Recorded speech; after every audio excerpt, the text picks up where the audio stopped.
Hiya! Before we get started, just a quick reminder that we have a new channel, Salazar's Cars. We're currently rebuilding a crash-damaged Audi S5. If you like fix or flop, I think you will love the transition into cars. It feels very natural. I'm just myself, and I'm learning quite a bit along the way. And best of all, if you want to get subscribed to that new channel, you'll have a chance to win this beautiful RuneScape-themed gaming PC. And don't worry, more details can be found in the video description. Now back to this one. This here is another viewer's broken gaming PC, and boy oh boy is she pretty. I am a big Deadpool fan, and I've got to say this thing is themed wonderfully. The case is a bit older, yes, but you don't notice that because of the graphics throughout, the color scheme. Everything just works really well here. The glass is even etched, which is super nice, not something you typically see in just your everyday user-friendly mod. What's not so great, however, is when the PC doesn't post, which is exactly what's happening here. The owner was playing Farming Simulator when his screen suddenly went black. He started troubleshooting, unplugging, reconnecting things, making sure there was no obvious issue with the rig, and now he can't get a post at all. So it sounds like something might have happened while he was gaming that cut signal to the monitors. The fact that it turns on and exhibits 3 different debug LEDs simultaneously, though, is, well, interesting to say the least. If memory serves me right, I don't think we've ever seen 3 debug LEDs illuminated at the same time. I think we've recently seen 2 in this season, in fact, but 3 is, that's a new one. I'm really hoping that the graphics card is not to blame, because it's probably the most expensive thing in here, especially with card prices as crazy as they are today. Only time will tell. I hope we can fix it. I hope you'll stay with me. Are you sitting on a gaming PC without an activated copy of Windows? Forget $100+ retail keys. Instead, snag an OEM Windows 10 or 11 key for a fraction of the price to unlock the full potential of the OS. Oh, and don't worry, they'll still remove those pesky activation watermarks. Click the links below to get started today and easily activate with your key under the activation tab within Windows settings. And be sure to use our special offer code SKGS for a sweet discount on a variety of options, including Windows 10 and 11, Pro and Home, and more. Hello there, and welcome to Fix or Flop. In this playlist, we attempt to fix broken gaming PCs for free. So we don't charge for labor or replacement hardware, and that's thanks to your viewership. We can offload the incurred costs, the time, the effort onto YouTube, where we can monetize videos like these. So your viewership is literally the reason why we can continue doing this. That, and of course, the viewers who are gracious enough to loan us their rigs. So if you're curious, the specs in here are pretty straightforward. It's a bit of an older AMD platform, Ryzen 5 3600, nothing wrong with that. Again, for the right price, if you were building a used rig today, it's still a valid CPU, and it's paired with an RTX 3080, a bit on the beefy side for this combination, but it's a beautiful card, and it will actually be a great card to toss into a newer rig down the line as well, especially considering how expensive graphics cards are today. Again, the theme is awesome. Love the red cabling as well, though we only have a single supplemental 8-pin for the graphics card, and this one takes 3. If I had extras on hand, I would definitely help them out, but that shouldn't cost more than $5 or $10 to fix. I'm curious what this thing does when we power it on. Are we gonna get the same triple debug LEDs? Big question. Here we go then, connecting the HDMI cable to our portable monitor. Gonna attempt to replicate. Power on, here we go. All right, so that's a good start. Looks like all the fans are spinning. Same goes for the graphics card. Power supply fan spinning. So far, so good, but I will say the fan RPM across the board right now is very high. That tells me that the BIOS fan curve hasn't kicked in yet, which means there's probably an issue with some sort of hardware check in the post process. And yeah, I don't think because of that, we're gonna get a signal to this monitor. I'm also curious about those debug LEDs. Well, looks like the CPU debug LED is the only one illuminated so far. This would actually be better news. It'll probably point us in the right direction quicker than whatever the owner was describing. That's interesting. It also doesn't want to turn off by holding the power button. Just stuck like this. It's really strange. I know what'll do the trick though. Yep, kind of cringe, but I had no choice. Now here you can see the 3 debug LEDs illuminated. I think this is what the owner described. This is right after attempting to fire the system up again. So literally a few seconds after the last clip you saw, we see this here. I wonder if we keep this on for any longer, if just the CPU debug LED will remain illuminated or if it'll stay like this. 12 seconds later. Yeah, I think this board's trying to tell us something. I'm just not sure what yet, because every single time I power cycle, it comes up with a different debug code. Usually these are pretty helpful, but in this case, I don't feel like it's going to be. And of course, if it wasn't already obvious, we haven't gotten a post this entire time. So what could be causing something like this? I honestly have no idea where to start. I mean, it's not like I could even look up debug codes because every time we power it on, it's showing something different. So how about this? Let's pop off the right panel and see if we notice any sneaky wiring. Sometimes these cable extensions aren't fully connected. This one, it's probably not a big deal, but it isn't fully seated. Always want to check these. And we'll bypass these extensions in a minute. I'm just looking for anything else that might be wired upside down, maybe not wired at all. There are several additional cables back here, but I don't see anything obvious so far. Same goes for supplemental PCIe, the 24-pin, 8-pin EPS. This all looks good. And not that I think this would be the cause, just because everything's so inconsistent here, but the front panel connector is unified, so it's not like we could get this upside down or something. With everything non-vital disconnected, let's try once more. Jump the power pins, and it looks like 3 debug LEDs have reared their ugly heads yet again. This rules out just about every minor component, so let's move on to some major ones. His kit of RAM is installed correctly and in the correct slots, mind you. I'm going to remove these from the equation. Pull tabs are on the bottom, that's interesting. I'm gonna remove these from the equation and stick with a single known working stick from my own stash. And that would be this trusty Corsair Vengeance LPX DIMM. I am giving maximum effort here. Let's see if this makes a difference. I doubt it, but I should probably turn the power on at the rear. Immediately, 3 debug LEDs. Once again, in an arrangement that is not familiar to me. Oh boy. I really hope this isn't a graphics card issue. You know what, something just occurred to me. I left this on for about 2 minutes. The chip is not hot. The block isn't hot. There's no heat coming from the CPU. Even at idle, it should have generated some, and this is like room temperature, so I don't think the CPU is even getting power. I know we don't have integrated graphics, but I wanna see if the same symptom arises with the card removed, because if it does, well, that'll at least tell us that the symptom we're seeing is not related to the most expensive component in this PC. Ooh, very tight fit. Here we go. Yep.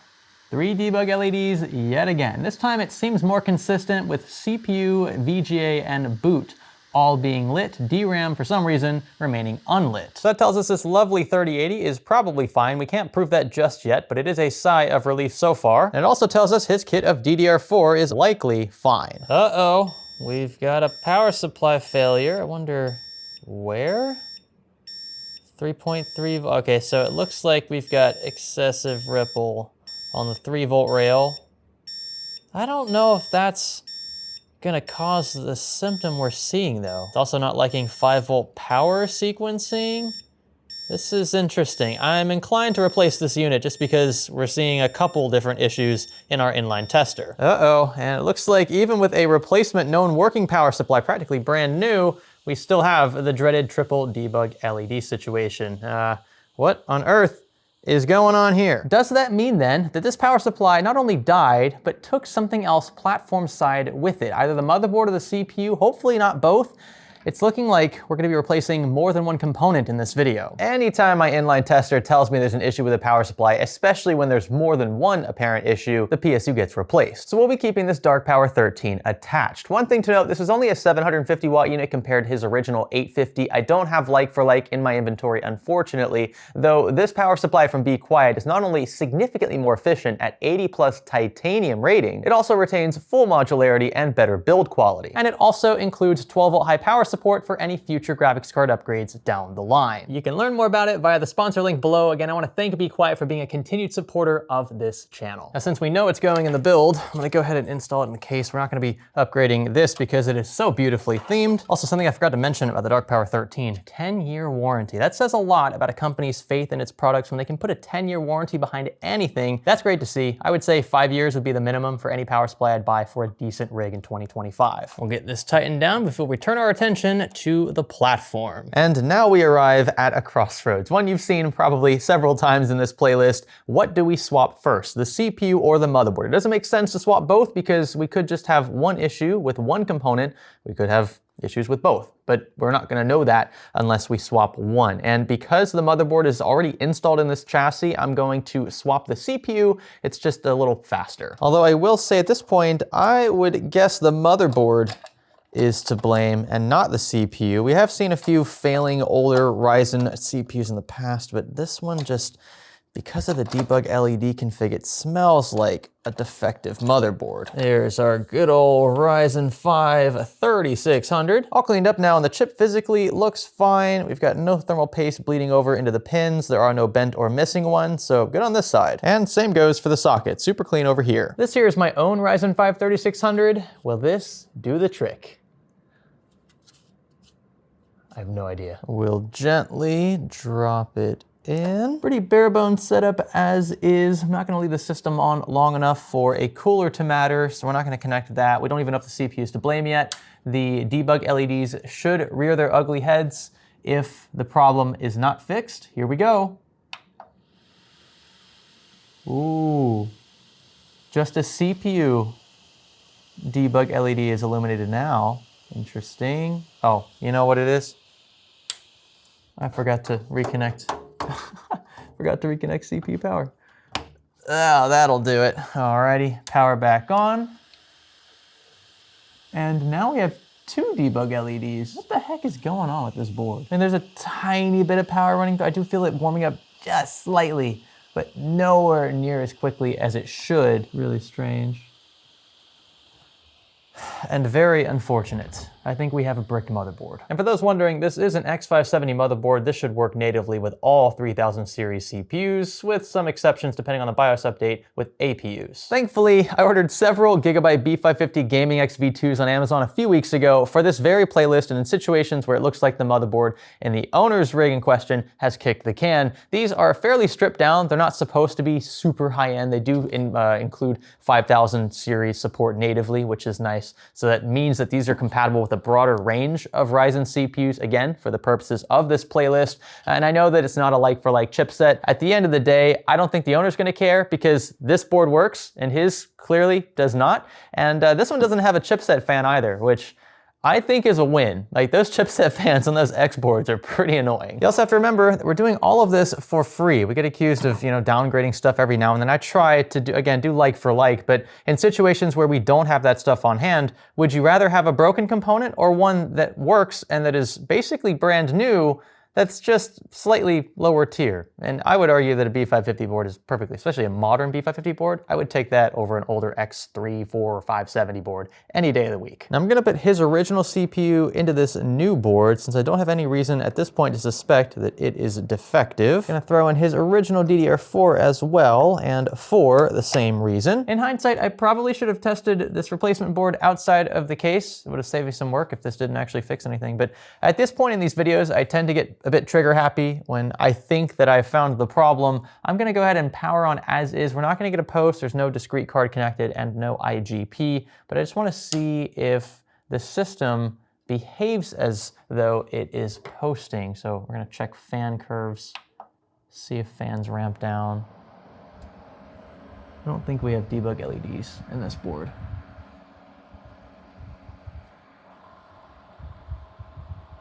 Chip's also getting very hot very fast, which is a great sign. That by itself is already a big win, as we weren't getting it to heat up with the other board. So probably a power management issue on that board's side. I don't know why the fans aren't settling, but I think it's safe to at least move toward installing the cooler and getting the graphics card installed. I might not cable manage just yet, but I really want to try for a post now because that chip was toasty. That should do it there. Also love that this replacement power supply has 3 separate 8 pins running to the card. Just looks super clean. It's also a bit safer. Everything's sort of hectically thrown together at this point. Again, just want to make sure that it posts before we proceed further with cable management. We don't want to have to undo all of that if we have some other problem, something that I've missed that I can't think of right now. That's happened several times before, so I wouldn't put it past myself. Come on now. We need a post. Oh, there we go. All right, so it looks like the fans are not ramping down. Maybe the BIOS was reset. Maybe this board, oh, actually this is a replacement board anyway. What am I thinking? So this board hasn't even been tweaked before. It's brand new. and that's why the fans are as loud as they are and turning as fast as they are. So that's totally normal. We can address that for him. We'll also check, enable things like DOCP, and hopefully have him on his way pretty soon. There's a lot going on back here, so this will take a bit of time, but it's something I haven't dealt with before. I know my way around an S340 by this point. Also, don't want to forget what I believe is his boot drive, this M.2 from his original board. And this here should do it. We will be inspecting a bit further the owner's original board after verifying that this rig now posts and also loads into Windows. I think Windows is loaded on that boot drive we just swapped over, so here we go. And now that I think about it, I'm gonna need a keyboard because we need to reset TPM. We're replacing the motherboard after all. Suppose it also wouldn't hurt to, connect the HDMI cable to the graphics card. We'll take this time to fine tune his RAM a bit, fix this annoying fan curve as well. Hey, would you look at that? We've loaded straight into Windows after rebooting from the BIOS. The fans are still running loud, and I think it's because they're connected to a fan hub, which is probably controlled elsewhere. So I'm gonna let the owner take care of that. We did adjust the RPM for the pump, and the graphics card seems to be working just fine. No artifacting, no screen glitching. This is a success. I've also just noticed his DDR4 LEDs turn off the moment we load into Windows. I just wanted you to know that this is probably something the owner has set in some sort of software himself, not an indication that his DRAM is dying. Can't say I'm much surprised that this board has kicked the can. We've seen several in this playlist alone, though I will say that in this particular instance, it's possible the power supply killed it instead. I've completely stripped it down in hopes that we might see something physically wrong with it, maybe a burn mark, maybe something broken off, chipped, kind of just hanging by, I don't know, a few solder points. But all looks to be okay. We probably have a short somewhere along power delivery, which is why the CPU wasn't getting hot when it should have. CMOS battery voltage also appears to be fine, so this isn't the issue. And you know what, just because I'm curious, I went ahead and hooked this board back up to power with a weaker CPU and a single stick of DDR4. You can see that the chipset is getting oddly hot. That's heating up a lot, and nothing else is. You can see that the CPU is actually pretty cold by comparison. So yeah, interesting observation. I have no explanation for why this is the way it is. Typically, you see areas around power delivery above and to the left of the socket getting hot during this boot up process. But it looks like only the chipset wants to be super toasty. I'm gonna turn this off now because 180 degrees Fahrenheit is definitely not good. And here's the underside of the board where the chipset would be. You can see nothing wrong here either. I know I've said this before, but since we're working with viewers' rigs, anytime my inline tester throws an error code for the connected power supply in question, I err on the side of caution and replace it. 9 times out of 10, as long as I have something on hand, I will do that because I don't want to risk sending them back with something that could potentially kill other components down the line with it. I don't, again, have any definitive evidence to suggest that this power supply killed the owner's motherboard. The board is definitely toast though, and I'm glad we're replacing it. So one main board swap later, as well as a replacement power supply, just to be on the safe side, the system's back to being as healthy as a horse. I have no doubt it will game just fine again. We isolated the hardware issue. You might be wondering why we're not testing games, just to be on the safe side. Firstly, the issue reared its ugly head the moment we tried powering the system on. So the fact that it is now loading into Windows repetitively without issue tells me that that's probably not going to be the case anymore. We're not going to see the no post situation that we started this video with. On top of that, I'm not privy to just jumping into an operating system and messing with stuff unless I absolutely have to. There could be sensitive files and things I don't want to be responsible for should any of that data become corrupt in the process. So I think he'll be fine. If he does have other issues, he can always reach back out to me. But for now, I'm confident I can send him on his way with a working rig again. Thank you so much for watching. Be sure to subscribe if you haven't already. Click that thumbs up button, leave a comment down below, and maybe consider sticking around for the next one. My name is Greg. Thanks for learning with me.